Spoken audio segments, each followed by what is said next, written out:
This has been and always will be a relationship business. 100%. 100%. Our advisors and any advisor in the industry, the reason clients do business with you is because that trusted relationship. They want you and work with you because you can deliver everything else, but they want to work with people they like and trust. Welcome to Head, a podcast by FS Investments, where we get personal with the people of financial services. I'm Kirsten Pickens. And I'm Ryan Robertson. We are the co-heads of distribution at FS Investments. Today, we're excited to welcome Caroline Gundeck, Managing Director and Head of Client and Field Engagement for Morgan Stanley Private Wealth Management. An award-winning leader in financial services, Caroline is widely known for her compelling thought leadership, her famous Thursday night calls, and her amazing talent for building community. In this episode, Caroline discusses her team's powerful approach to high net worth clients, how she helps to empower women and millennials, and what it takes to be successful in a relationship business. So let's get started. All right, Caroline, thank you so much for being here on Head to Head. Ryan and I are so excited to have a conversation with you.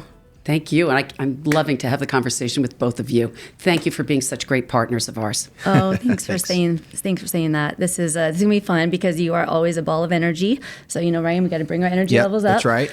But here's where I wanted to start, because this industry that we're in financial services, it's so much built around your relationship equity, right? And connections and building meaningful connections and networking. And your name is synonymous with all of those things, which we're going to dive into throughout this conversation. But before we do that, I really just wanted you to take us back. Let's zoom out. Let's start from the very beginning, hear about how you got into the industry, why did you want to get into the industry, and just take us through your career trajectory a little bit. So interesting, because I don't think financial services was the industry that I said to myself, that's the one I'm going into. I was in college and I wanted to graduate in 3 years. So I said, okay, how am I going to do that? So I went to my advisor and I said, can I get, college credits for interning somewhere? And he said, well, let me look into that. And he said, yes, you can. And so I said, okay, where can I do that? And he said, we have a financial services firm that you can intern at and you can get college credits. I said, great. Sign me up. I want to do that. And so my first internship, and it was funny because I got on the train, wore my navy blue suit, ready to go. Things have changed today. Yeah. But it was downtown on Wall Street. And my job that I was given was, okay, and I know I'm dating myself, but this is true, okay? My job was to go get the numbers for the firm, the sales numbers. And there was one color copier on Wall Street. And I had to go to the color copier and see, green meant we had a good week. Red meant, not so good. And so I sat in an office, probably 8 feet by 8 feet, that I shared with someone else, and he grilled me because I was an economics major. And so he made it his job to grill me to see if my degree was actually legitimate, okay? And all these questions he'd ask me, and I'm like, what? Wait a minute. And then I'd look over to my boss through the room, and I saw him in the next office over. And all he did all day long was sit, and again, dating myself, on an adding machine. And the tape on the adding machine just went down to the floor, and he didn't speak to anybody. And I'm like, whoa, is this my life? No connection to the outside world? And I thought, okay, like this internship idea, when I went back to my advisor, I said, love the internship idea, but I'd like a little more exposure to people. Instead of interaction would be good. And so he said, let me check. And so he checked with that firm and he said, listen, would you like to intern in one of their branches? And I said, sure, let's try it. And so I got into the branch every day, and went in and loved really the interaction with the advisors, with the clients. And so before I was about to graduate, they came to me and said to me, Caroline, would you be interested in a job here at this firm? And I said, do I need a resume? And he said, no, you don't. We've seen your work. fine. And I said, okay, I'm going to take the job. And I did. And so I worked at that firm for a year and a half. I worked with an advisor where I got registered, and then we split the business so that he handled the equity side of the business and I handled the fixed income side. True story, what happened. One day, it was April 15th, and many of the administrative assistants decided they were going to take off on April 15th. I was one of the only ones there. I'm filing paperwork. I don't even know what to do. Oh my gosh, helping everybody. I bent down really quickly and came up, and I had my mother's pearls on, and I broke them. Oh. And I said, that's it. I can't even afford to get them fixed. I have to quit. So I go in, I said to the manager, I'll wait till tomorrow, but I'm quitting, okay? And he goes, what are you talking about? You can't quit. And I said, okay, why? And he says, what do you like about this business? And I said, I love bonds. I want to become a bond trader. And he says, there's no money in bond trading. I'm like, really? All right, well, okay. He says, what you should be is a financial advisor. And I thought about it, and I said, nope, not going to do that. And then I thought about it and said, if I'm ever going to do it, it's going to be now. And so I interviewed and I asked him, because I was living in the Westchester area, and I said, I'd like to move home to New Jersey because in case this thing doesn't work, being a financial advisor, I would really like, to be able to have a roof over my head. So I'm moving back home. And I did. And the first interview question that I got from the new manager who's going to hire me is, men are going to tell you they own neckties older than you. How are you going to tell them you're going to be able to manage their money? And I said, you know what? I'm going to service them. And that's truly what I believe today is the success of the relationship. This has been and always will be a relationship business. 100%. 100%. Our advisors and any advisor in the industry, the reason clients do business with you is because that trusted relationship. They want you and work with you because you can deliver everything else, but they want to work with people they like and trust. So I said to him, I'm going to service the clients, and I know that they will be relationships of mine forever. And I still stay in touch with many of my clients, from, when I first started in the business. That is a great story. And I will leave names out of it, but it speaks volumes to the event we were at just a couple of weeks ago, where we had several advisors come up into the little circle of conversation we're in and say very specifically, the best asset that this firm has is Caroline because of the relationships that you built over your career. So I value them. Incredible. I really value them. And in this industry, because look, for every one of us, life is so short that you just want to enjoy and spend the time with people that you can have an impact on them and they have an impact on you. So it's a give and take in any type of relationship, and we all learn from each other. There is strength in numbers with all of us, and whether we're attending an industry conference or a conference for your own firm, you learn and you see the reaction of people saying, I understand. I can do that. Thank you for giving me that idea, right, because it helps me better at what I do 100%. Every day. So you started off with an incredible story about your career, and I'm just interested to know, along the way, as you think back to when you started till today, who have been the people that have impacted you the most? I had a mentor, and he was a male mentor, which I still stay in touch with to this day. But he gave me a piece of advice that I use today. And anytime I'm speaking to someone, and it's, you get the best ideas from everyone else.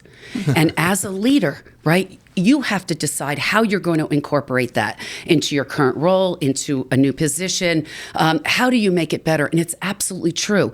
There is, and it's such a cliche, but it's true. There is no I in team. It's all about each one of us working together. Somebody will have a different perspective. Somebody will give you an idea. Wait a second, I didn't even think about that.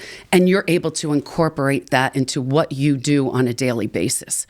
And so that's something that I live by. The financial services industry, has gone through so many different challenges. Sure. But the one thing that I give to everybody, and these are things my kids, if you talk to them today, they're going to tell you this is what I live by. Number one, treat others as you want to be treated, because you never know who you see. The same people you see on the way up is the same people you see on the way down, and you want to be sure that they're always supporting you. Second thing that they will tell you is never burn a bridge, because this industry is so small. I can walk into a financial services conference and I know maybe 90% of the room, because I love, meeting people, et cetera. But either I've worked with you or I work with you now and just treasure, the relationships. And then finally, which is something we can never lose sight of is do the right thing. Mm-hmm. No one is ever going to fault you for not doing the right thing. Words of wisdom right there. Yeah.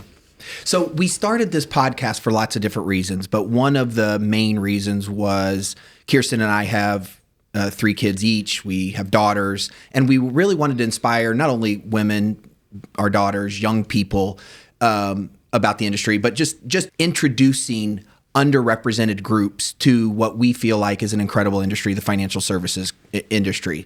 So as you think about sort of that as a backdrop, could you share exactly what your role is, as I say that, and then how that may impact those underrepresented groups, so that those groups don't just think that our industry is about math, or isn't just about stocks, or isn't just about bonds, as you mentioned earlier. Mm-hmm. So how do we get more people from those groups interested in our industry? I think it's education. So in my current role, what I do is deliver the firm. Great. And deliver the firm to our advisors so that they can deliver all of our resources to their clients and potential clients. What we know, and this is true of any financial services firm, if you've got the trusted relationship, what we know is that our clients and potential clients want to do more business and want to understand the resources of the firm that you're working with so that they can truly reach their top potential in the industry. As far as getting other, underrepresented individuals engaged, it's having a true understanding of what our business is about. Yeah. Because if you are truly interested and think about what our advisors do every day, they work with clients, they work with potential clients so that they can reach their goals. They can retire. They can send their kids to college. They can buy that second home, whatever it may be. And so if you are interested in continuing to build relationships and then watching as people have these goals and then helping them deliver on those goals, this is a role for you. If you want to have a relationship and understanding, and many of our firms have the resources to support those relationships so that you may not be aware of something specific to the banking and lending industry or something specific to private market area. That's fine, but you do have the resources that you can reach out to. I know that I am going to at some point get a call from somebody when I say phone a friend, okay, because I'm constantly using that phrase. Mm-hmm. You've got the resources. You don't have to be the expert in everything, but what you do need to do is be understanding that you've got to find the resources at your own firm so that you can deliver those resources to your clients and potential clients. Are advisors good at that? Are advisors good at asking for help? Well, that's interesting. Unless you come on my calls on a regular basis. I mean, I'm just saying no.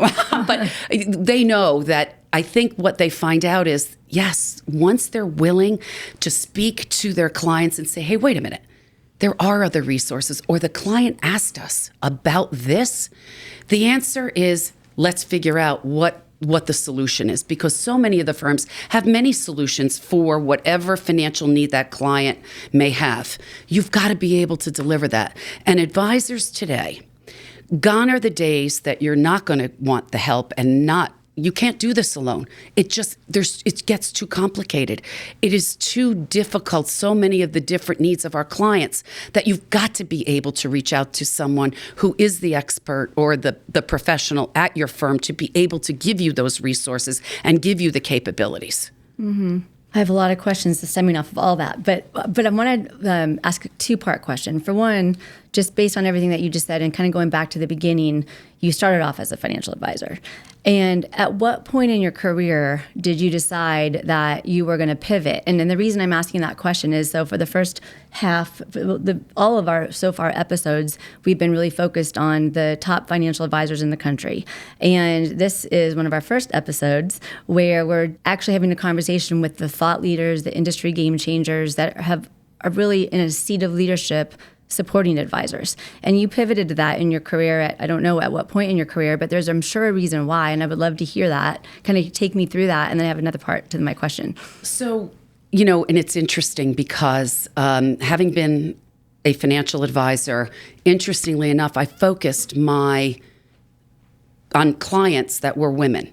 I didn't have 100% of my book as women as clients because I got their spouses or their brothers, et cetera. And so we were able to build relationships. But 9/11 happened, and I am from a smaller town in northern New Jersey, and we lost 12 people from our community. And when we are a direct commuter line into down to Hoboken and over to the World Financial Center. And honestly, I was supposed to be there. But my son forgot his lunch that day. And everybody's got a story of what they remember. I remember it like it was yesterday. And I said to my husband, I've got to go get Charlie's lunch. My husband goes, stop it. He better, understand he's got responsibility. I said, he's in first grade. Come on, let's go. Let's really be. So I went home, and as this was going on, the tragedy unfolded. And so it puts life into perspective, and it also put life into perspective for me and my family, because here I am, I'm the mother of 4 children. And so when you take a look at that and say, God forbid something happens to me one day, I want my kids to remember that I made a difference doing something, somehow, some way. And I got direction from the women who were survivors of the tragedy, because they came to me and said, listen, I know that my husband, worked hard and we had assets, but I'm dealing with my grief, my kids' grief. I'm taking care of my parents. I have a career. Help me. I'm having to make decisions that are sometimes irrevocable. I need direction. And so at that time, I went to senior leadership at my former firm, and I said, I want to give up my book of business. And I want to focus and help our advisors focus on women clients, because I know there is an opportunity there. And look, just from this tragedy, we're hearing about this. Can we focus and help them? Because look, statistically, women outlive men, no matter what it is. And if we're not helping them be successful, they will be in control of the money. They make 80% of all buying decisions in the country today. And in most of our households, it's 100%. So I'm just going to give you that. So we've got to help support them. So true. It is, right?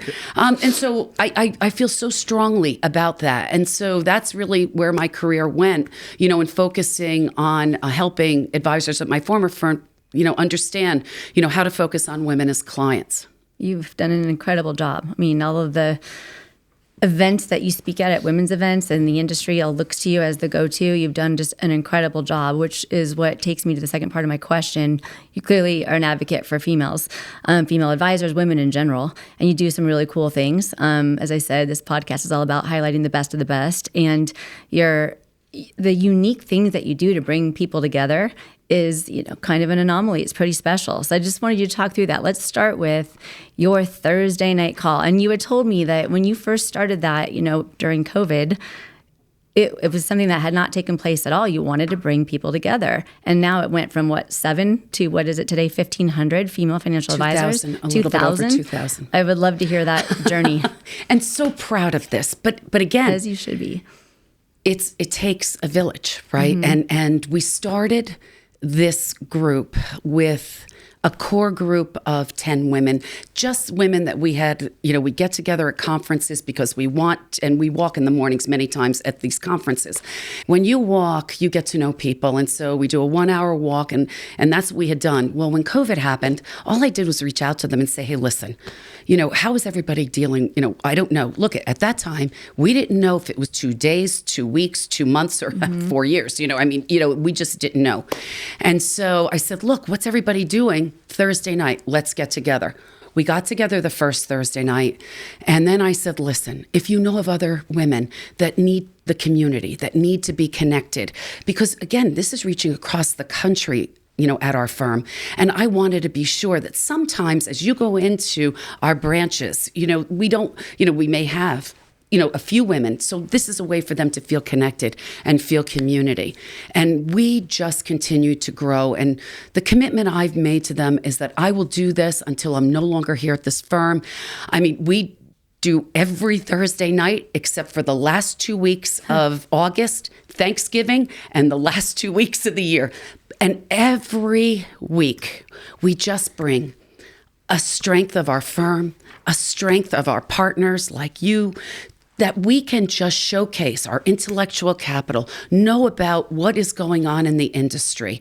We have men and women, and look, I am supporters of all of our, employees to support them and their success, and understanding that we want you to engage and understand that we've got the intellectual capital, the thought leadership, whether it's with us or whether it's with our partners across, the industry. But do you realize how incredible those numbers are? That just shows the need for connection, because we host conference calls all the time. You don't get 1,000 people on those. The fact that you can get that many 2,000 advisors on almost every single week, it's insane. And how about a success story from that? So as you think about from, first of all, 7 to 2,000 or 10 to 2,000 is a success story in and of itself. By the way, we're going to 3,000, so don't worry about it. Going to 3,000.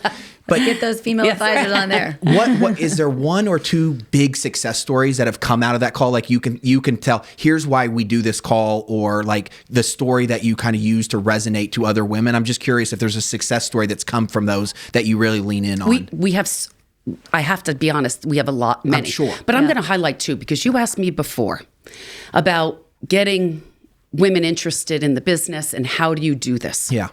So one of our advisors drives every Thursday. Our call is every Thursday from 4 to 5 Eastern Standard Time. And she carpools with her daughters, whether it's lacrosse, soccer, field hockey players. And we are live in the car. And these are 9 and 10-year-old young women. And they all call me Auntie Caroline. So and they're cute. Like, we all want to join Morgan Stanley. We all want to join your firm because we hear about all of the things that are going on. So that's how you get the next generation. I didn't even realize that, we were live. Adorable. We had another situation where an advisor in California joined our call and said, hey, I need some help. I'm looking to join a team. Can anybody, this is what I'm looking for, and we just put this out there. A manager, because we have all walks of life at our firm, and women, and sometimes they can be advisors, they can be managers, they can be risk officers, they can be, in our global investment, all different areas. And so one of the managers was on this call. She said, I'm going to reach out. I think I have a team. The team was on the East Coast. They met, got together, and now they're an official team. And so it gives you a community. It makes one of the largest firms in the industry, a boutique firm, and a community of people helping others to be successful, which has been great. Those are great success stories. Yeah, so awesome. So fun. What? We could talk about a lot of different things from that, but I guess I would go and talk about, as a leader, what characteristics do you think are most important? You've built the community, you stand up for the firm, you stand up for the resources of the firm, but at the heart of it, I always, and Kirsten and I always, as leaders, think about characteristics of great leaders. What's a characteristic that you take as a great leader that you think is important to portray or to talk to others about? I think honesty, I mentioned this before, but I'm going to say it again. Integrity is key, right, to a good leader, because you cannot be respected. You cannot, you can't engage with people without integrity. I also think it's the engagement. A leader, in my opinion, I wouldn't ask, and you can ask my team and, speak to them at any point. I don't ask them to do anything that I wouldn't do, and that I wouldn't support them in doing, because I think that you lead by example. Yeah. You mentioned right at the beginning, my energy. I'm energetic because of everyone that I work with, because I truly believe in their success. And I truly believe that, when we talked about, how do you get people to engage? You have to believe in what you do. You have to believe in the resources you can provide to clients and potential clients. When you do that, it's easy to lead, because you know that you're able to deliver exceptional ideas and thought leadership. But you know why people follow beside the energy? There's lots of reasons, but you have credibility. You did what they Yes. did. So it's easy for you to give very constructive, direct feedback to anyone because you've done it, and you've done it at a very high level. Kirsten and I talk about this too. She was a salesperson. I was a salesperson. We lead a large sales organization, and it's easy, not easy, but we have credibility, or we've built credibility with our sales organization because we know what they're going through, good and bad. We can say to them, hey, nice job on this, or we need to talk about a better way going forward to do this because we've done it before. So anyways, the credibility part that you bring to the table, I think, is really important. Thank you. Yeah. 100%. Yes. Going back, leadership, women in business is such a huge, huge passion project for you and has been for decades. And the firm that you're with, it's a huge passion for them as well. And it's great to see that, and I think as we've had more and more of these podcasts, you can tell. I mean, we can look around the industry. There's a lot more women in this business than there used to be. The ratios are getting to good numbers, but the women in leadership, like yourself, that's a pretty small percentage. Why do you think that is? I'm just curious if you have any opinions around that, or what it's going to take to get more women in leadership. And I know also your firm has a big initiative to try to increase that as well. What I know and what it takes are all of our leaders, because again, it's not just one individual that says, okay, we are going to support. They see the importance of diversity of thought, no matter what way, we all look at things differently. If we had a room of all women or all men, you're going to look at it potentially in the same way. But the diversity of thought is key. And our firm respects that diversity of thought and what you are able to deliver to clients, to potential clients, to all of our employees as well. And so I think that is an area that has been so respected, by every leaders, but it takes the leaders to do that, which we have, right, at our firm, to be able to do that. And to be able to make other women feel empowered to move into those types of positions. Right. Exactly true. Because that's another thing that you have to have leaders, and we do, that make me feel comfortable 100%. Raising my hand, voicing an opinion. And the opinion, it's not always right. Of course not. But it is respected, meaning we are engaged. We're going to hear you. We understand. And let's figure out, you've got a point, and let's have a conversation about it. And that takes our leaders to say, and their willingness to respect each one of us. Yeah, 100%. I think that's really well said. And kudos to you and to the firm for all the work that's been done in that space. I think it's been great because I'm so impressed just to watch what you've done and what the firm has done just overall for women in leadership. It's great. But let's go back to your actual job and the day-to-day of your job. And you mentioned earlier how you deliver the firm. What does that mean? Talk about that a little bit. Yes, and it's something that we have created a focus for all of our advisors, that we go and deliver the firm to them every week. And every Wednesday, they can count on us to come to them to bring an idea, a strength of the firm, a strength of our partners, so that they can deliver it to their clients, their potential clients, so that they understand the capabilities. Because typically what we hear, from so many our advisors is, there's so much available. Where do I start? What do I decide to begin with today? And our idea is, we will showcase the strength of the firm to you. And our sessions are typically organized where we have an idea. Then we have a peer share of one of our advisors sharing how they have created an engagement with the idea. What best practices can they share with everyone there on the audience? We will get typically anywhere from 2,000 to 3,000, almost 4,000 registrations every week. Wow. With our advisors attending these sessions. And look, each one of them, they will come and tell you, I walked away, I didn't know we did this. I walked away with an idea. Wow, that was a different perspective. They may not do anything with that idea today, tomorrow, next week, but 2 weeks from now or 2 months from now, there may be something that they're speaking to a client, speaking to a prospect, and all of a sudden they can say, yes, we do that. Our firm does that, and we can deliver it to you. That is so cool. And given how large your firm is, it's a lot of information to be able to concisely put down into a way to be sure that advisors understand what is available to them. From a best practice perspective, how do you yourself, and I'm sure with your team and everyone, constantly stay up to speed with everything going on to be able to articulate it in such a concise way? We work very closely with our senior leadership, and whether, looking at what they are focused on, what we need to be delivering, look what the industry is needing to deliver to our clients and potential clients. And we love to be able to say, we have that. We have the ability to deliver that, and we can, so that we're consistent with our messaging to not only to our advisors, but for our clients as well. We're very proud of the resources we've created and the ease on which they're able to deliver so many of these resources to their clients and potential clients. What is the biggest ask of clients these days right now to you're a leader at one of the largest firms in the industry? What are clients asking your firm and you and your advisors for right now?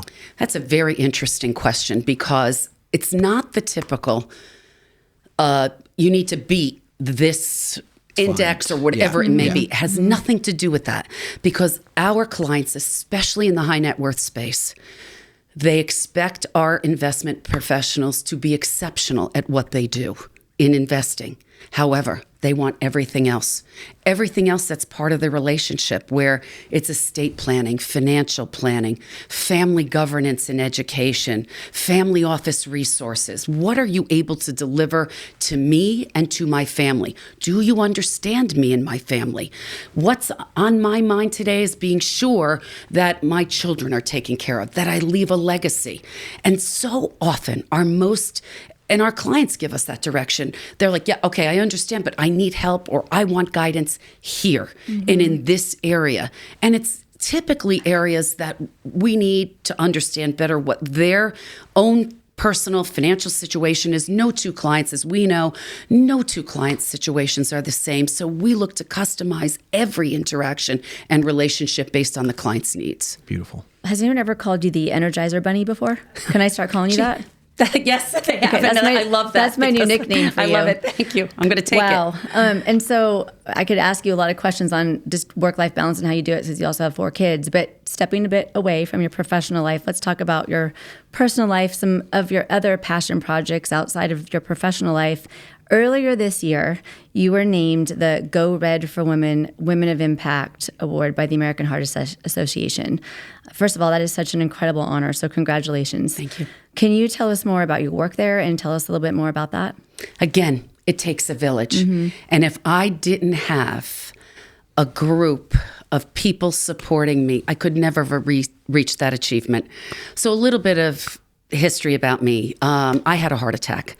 And the reason I am so committed to Go Red is because the only reason I knew I was having a heart attack was because several years before, and this is a true story, I had joined our firm, and the first card of invitation that I received was for Go Red. And I said, wow, I got mail. I'm going to the breakfast. And I went and I said, okay, this is great. As I'm walking into the breakfast, one of the colleagues that I had just met at our firm's mother had a heart attack. And she says, I was going to join you at the breakfast, but I can't because my mom's in the hospital. And I said, this is a sign. I went in and said, we're going to support this. And so I came back and we lit the building in red. We served heart healthy food, and we taught, and educated our employees on what are the signs, because women present very differently than men. The signs of a heart attack in women are very different than what they are in men.